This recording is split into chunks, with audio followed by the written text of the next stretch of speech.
Welcome to the rival ecosystem, where natural selection took one look around, sighed deeply, and disconnected from the server. A land populated by gods, morons, and one extremely aggressive Hitler fish with a god complex and zero chill. Here, attempting to touch grass is classified as an act of war, punishable by same-day delivery of a 100-ton nuke personally dropped on your cranium by a man whose only life ambition is going viral and being clipped on TikTok. And now, Darth Vader. I'm sorry, what? Yes, Darth Vader. Because apparently the Hitler fish wasn't enough. Now we've added Sith Lords casually handing out Death Stars like parking tickets. Ladies and gentlemen, this is the rival ecosystem. A chaotic, unbalanced, OSHA-violating mess held together by lag, ego, and poor life choices. And somehow, against all logic, we absolutely love it. Today, we observe a newly documented organism within the rival ecosystem. Deadpoolus confusus maximus. One character, 3 roles, all of them arguing loudly inside the same skull. Is he a vanguard, a duelist, a strategist? The answer, scientifically speaking, is yes, followed closely by unfortunately. Notice the unicorn. Yes, a unicorn. In an environment where everything is engineered to kill, this species has decided its emotional support plushie will be its weapon of choice. A baffling evolutionary decision. A successful one. This creature is especially peculiar. It can only heal by committing acts that would normally get a species removed from the ecosystem entirely. A bullet between the eyes, a blade around the neck. Preventive healthcare, rival style. Doctors hate him. Deadpool introduces a range of behaviors that are, by any academic standard, deeply unsettling. Constant chatter, questionable morality, an awareness that he is, in fact, being observed. One researcher quit on the spot. But this is the rival ecosystem, a place where gods, lunatics, and sentient bad decisions coexist in fragile harmony. And really, compared to everything else living here, Deadpool fits right in. This is the Invisible Woman, also known as Cerberus amnius Sue. A support by title, yet a dominant predator by behavior. Capable of escaping nearly any encounter, and winning most of the ones she doesn't. Many have learned this the hard way. Today, however, the ecosystem changes. She encounters Jeff. She freezes, not from fear, but recognition. Slowly she backs away, hoping against hope that Jeff has not seen her. He has. Her prayers go unanswered, much like the one she ignored while bullying lesser creatures moments earlier. Jeff stands above her now, silent, watching. The way a child looks at you after discovering you have games on your phone. Sensing the inevitable, she considers fighting, then remembers, and chooses mercy. She jumps off the map, ending her own existence rather than face the genocidal nightmare. And so Jeff claims another life, without lifting a finger. In the wild, this is known as perfect efficiency. This is Black Widow, moments away from discovering why Jeff is, in professional terms, a no-no.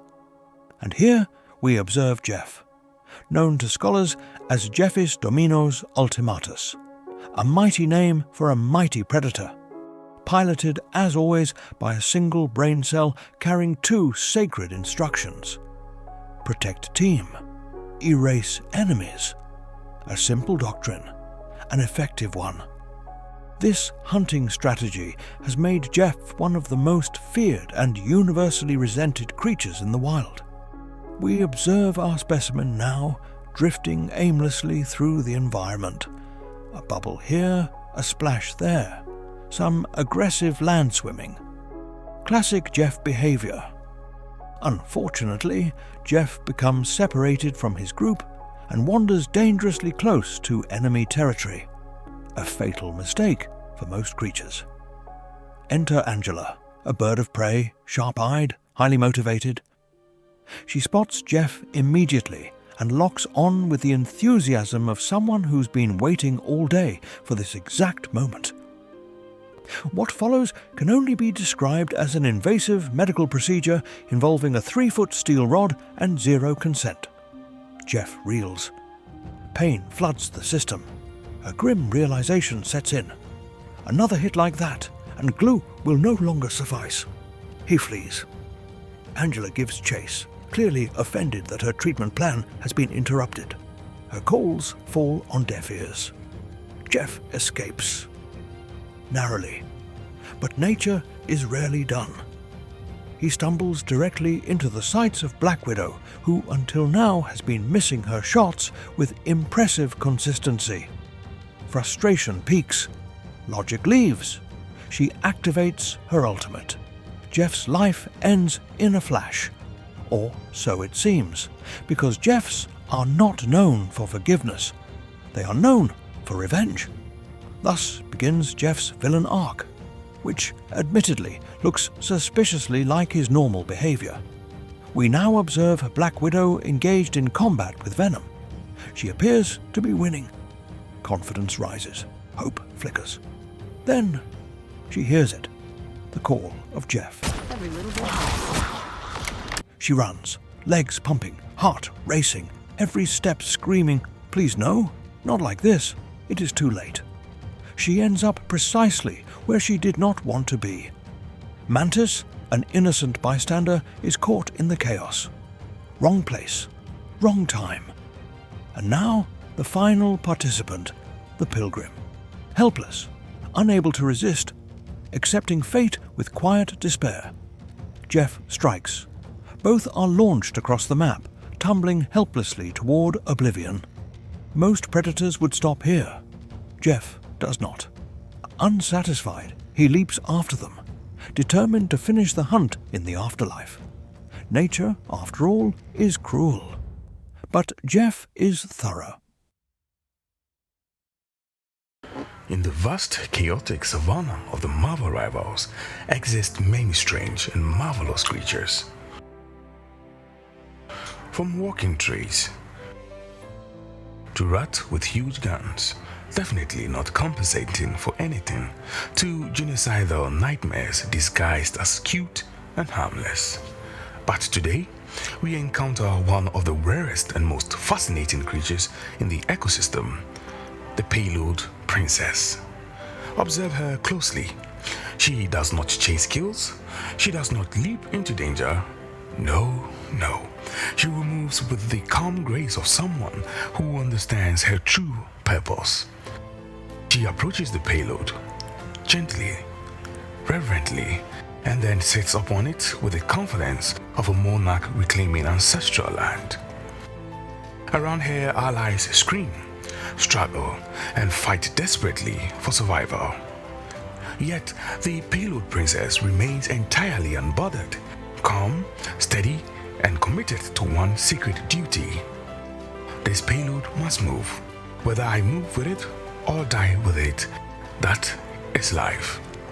Occasionally, a wild Magneto or Rocket Raccoon attempts to remove her, but she clings on with remarkable determination, like a stubborn goat refusing to leave someone else's backyard. Her damage numbers? Minimal. Her kill count? Painfully low. But her contribution to the ecosystem? Absolutely essential. Because when the match reaches overtime and the entire battlefield collapses into chaos, it is she, the humble payload princess, who drags the entire team towards victory, inch by determined inch. And when the screen flashes victory, her teammates rejoices. Yet deep down within her heart, she knows the truth. Without her, they would all be staring at the defeat screen. A mysterious, noble creature, often mocked, rarely appreciated, but forever the silent backbone of the rival ecosystem.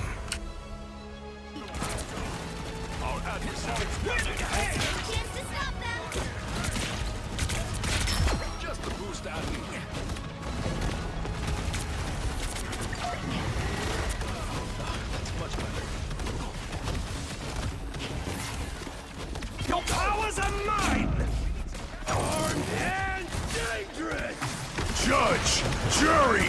Execution!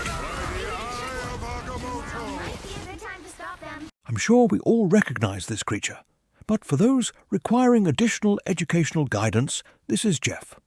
Formerly classified as Jeffers dominus ultimatus, an evolutionary detour that began as a fish and immediately became everyone's problem.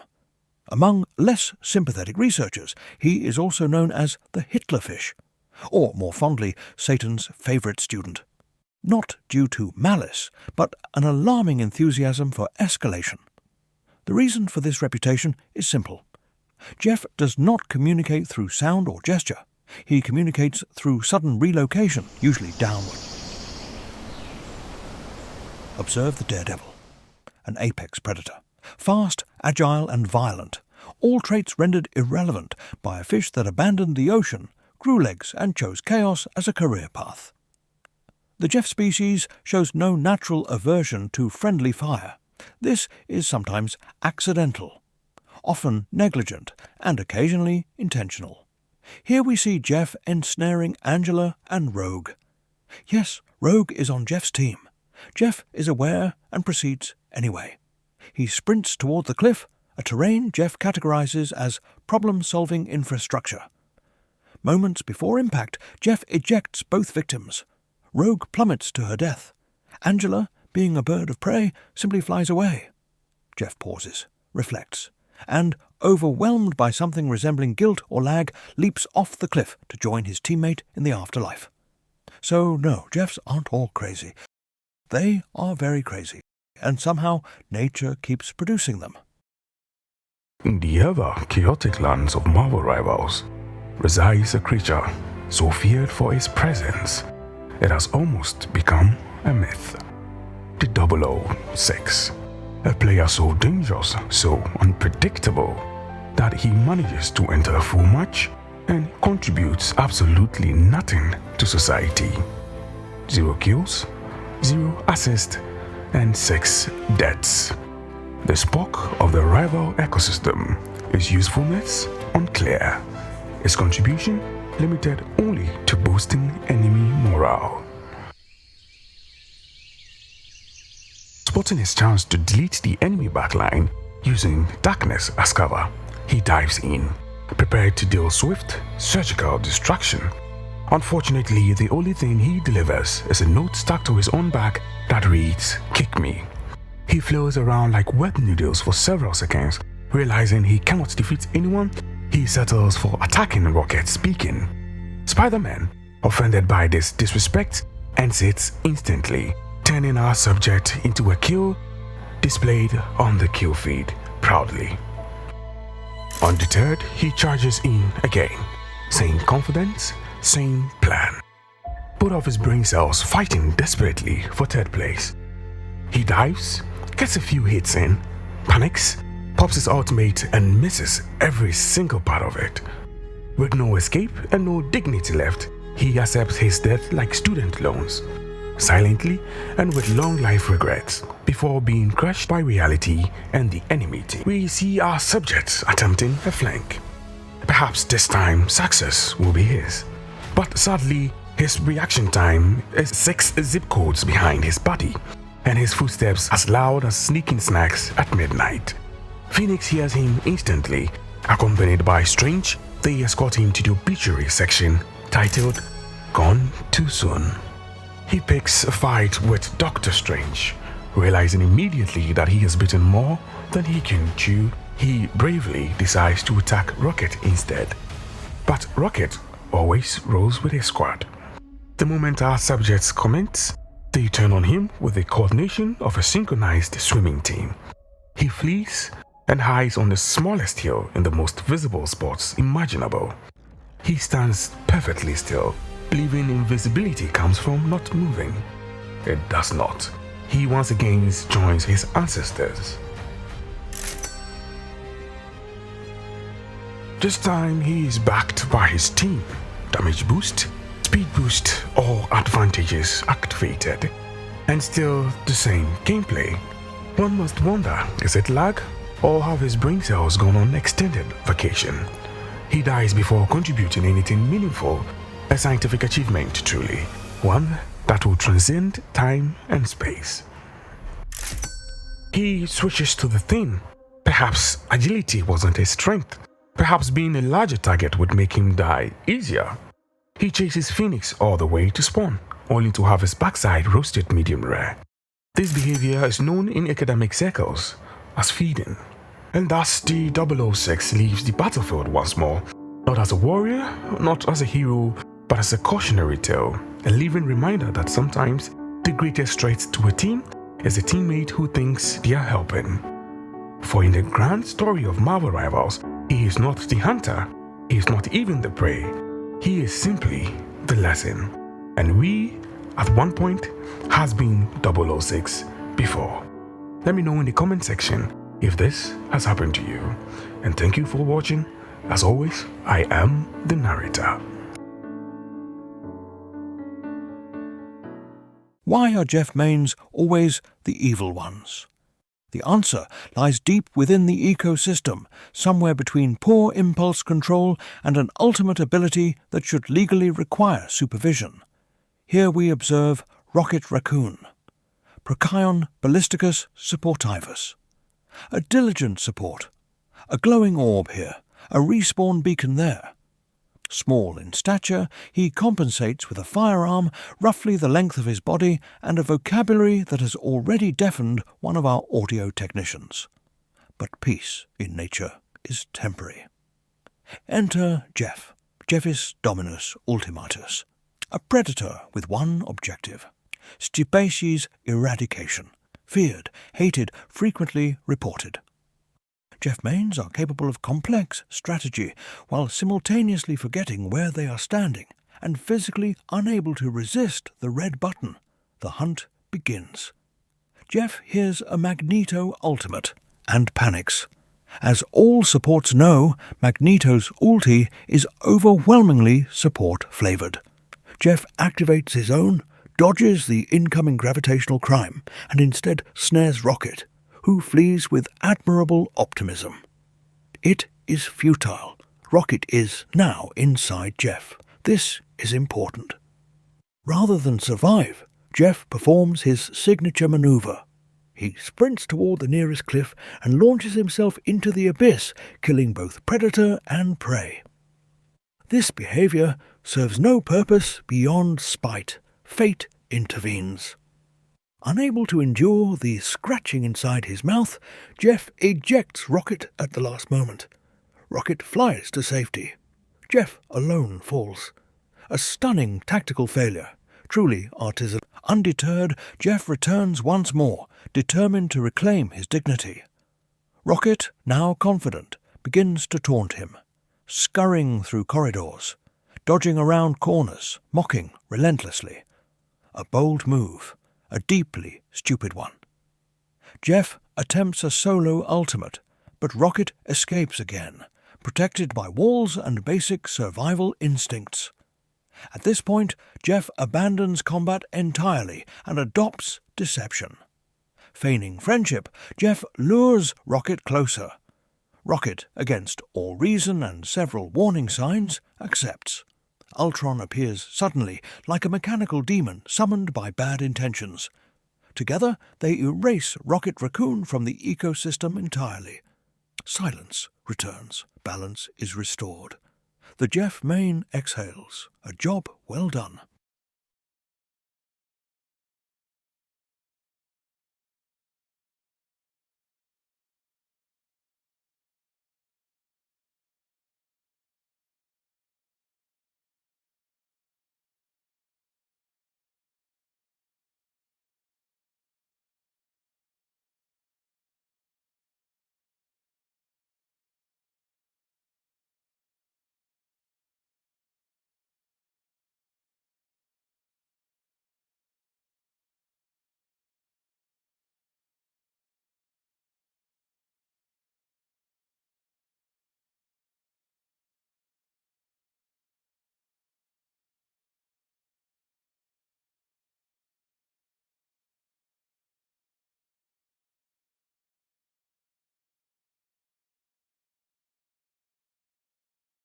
In the harsh reality of the rival ecosystem, one species has evolved to dance. Dance? Is this correct? Yes. Dance. Fascinating survival strategy, considering there are approximately 100 million ways to die out here. And she sings too? Oh, come on, surely that's a typo. No, apparently not. Behold, lunar snow, or to the academically gifted Glacialis popstaris ridiculata, known to the common folk as the K-pop idol with ice powers. The stage is set. Showtime. The Luna emerges, only to spot a rival Luna. She doesn't take it lightly, immediately pouncing, and in a shocking display of dominance, relieves herself on the intruder. Message clear. I am Alpha. This is my territory. Frozen and stunned, the lesser Luna is swiftly dispatched. Sensing danger near her territory, the Luna moves to investigate. Suddenly, Magneto appears, eyes filled with murder. Alone and terrified, the Luna resorts to her most primal defense. She pees. Yes, she unleashes a ice torrent upon Magneto himself. Momentarily stunned, his only thought must be, did she just pee on me? Which, to be fair, is not the kind of liquid metal he usually works with. Before his dignity rusts away entirely, Star-Lord joins the fray, snuffing out Luna's rebellion and salvaging what little pride Magneto has left. The Luna returns burning with vendetta and probably bad Wi-Fi. First target, Star-Lord. She doesn't just beat him, she tap dances on his career. Brutal, unnecessary, hilarious. But she's not done. No. Next on the hit list, Magneto. She pulls up with a squad, classic Luna tactics, and in a display of icy efficiency, deletes him from existence. Yes, Magneto. The master of metal. Taken out. By someone whose greatest weapon until now was a bladder. Scoreboard reads 1-1. Nature loves balance. And also, apparently, public humiliation. Once more, the Luna crosses paths with the lesser Luna. The clash is brief. The result? Immediate. The Luna spots Star-Lord, her favourite prey, and immediately launches the attack. Star-Lord, fearing for his life, does the only thing he knows. Run. He scrambles, desperate, eyes locked on the life-saving health pack just ahead. But the Luna will not allow it. She hunts him down and deletes him seconds before he can reach it. Truly a tragic end. He died like he lived, spamming the dodge button and praying the health pack would load faster. Bored out of her mind, the Luna toys with Wolverine in a deadly game of tag. He lunges, claws flashing, certain victory is his. For a moment, he truly believes he's the predator. Then it happens. The icy strike. The same fate as Magneto before him. Unbreakable bones, adamantium claws, but zero defense against public humiliation. He doesn't fall to her power, he dies of embarrassment, and, as if fate were crueler still, the splash ricochets onto Magneto. This guy just cannot catch a break. The curtain draws near. The audience holds its breath. In one dazzling flourish, the Luna fells 2 opponents with style, her choreography flawless, her vengeance complete. Then, as the spotlight fades, she approaches the tank. The crowd expects a bow, perhaps a song. But no, this is Luna, and for her grand finale, she delivers the ultimate act of dominance. You already know what it is. The tank does too. And somewhere in the distance, Magneto sighs. Ah, yes, nature's most brutal predator. This is the Hulk, a creature capable of levelling cities, yet somehow convinced that cloak and dagger make a fine baseball bat. His target? A poor support, who at this point regrets every life choice that led them here. Why? Maybe he's still angry about being blinded mid-leap and yeeted off the map. Hulk's rage knows no logic, only loss. After witnessing his only friend's death at Thor's hand, confusion twists into fury. Retribution must be taken. Thor falls first, squished like a juice box, swiftly crushed, and Hulk, still blinded by rage, charges at the next target without hesitation. His rampage collides with Hela, who flees the towering storm of muscle, only to be caught and violently struck down. In Hulk's grief-driven wrath, no one escapes unscathed. The herd is in danger. The little nightmare lunges, teeth bared, and the Hulk arrives just in time. No hesitation, no mercy, just green rage. He barrels into the Jeff, slamming it teeth first into the curb. Not done yet, he spins to crush two tanks who dared stand in his way. Luna's backed into a corner, fear in her eyes. Thor looms, ready to strike. Suddenly, Hulk crashes in, scooping her to safety. He spins on Thor and, like a parent putting a kid in time out, slams him down, teeth flying. Not on my watch. Hulk throws himself into the front lines, smashing, roaring, unstoppable. Wolverine strikes, relentless. Hulk fights back with all his might. But it's not enough. In a final, brutal clash, the Green Titan falls. All that remains is Banner, the puny human, left to face the aftermath. Once again, our specimen storms the front line, rage in full swing. He spots two tanks and leaps, ready to crush them, only to realize, oops, it's 6 predators now, circling him like he's a buffet.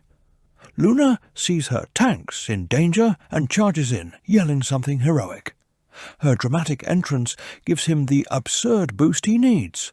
With wild, over-the-top swings, he hilariously takes out Jeff and the Thing. Feeling full of himself, he lunges back into the fray. This time, Luna can't save him.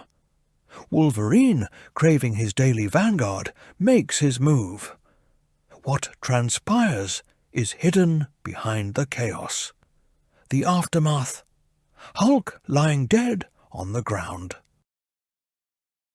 He spots Jeff, looking more like roadkill than a threat. Jeff panics and bolts, dragging him straight into his own team's trap. Anything that moves deserves a punch. Jeff tries a sneaky strike, darting between his teammates, but he leaps in, chasing him like a toddler after a runaway cookie. Chaos erupts as he swings wildly, smashing anything in reach. Jeff's teammates regroup and swarm, attacking from all sides. Poor, bewildered Green Giant flails helplessly, hero work completely backfired, leaving the battlefield a mess, and him questioning all his life choices.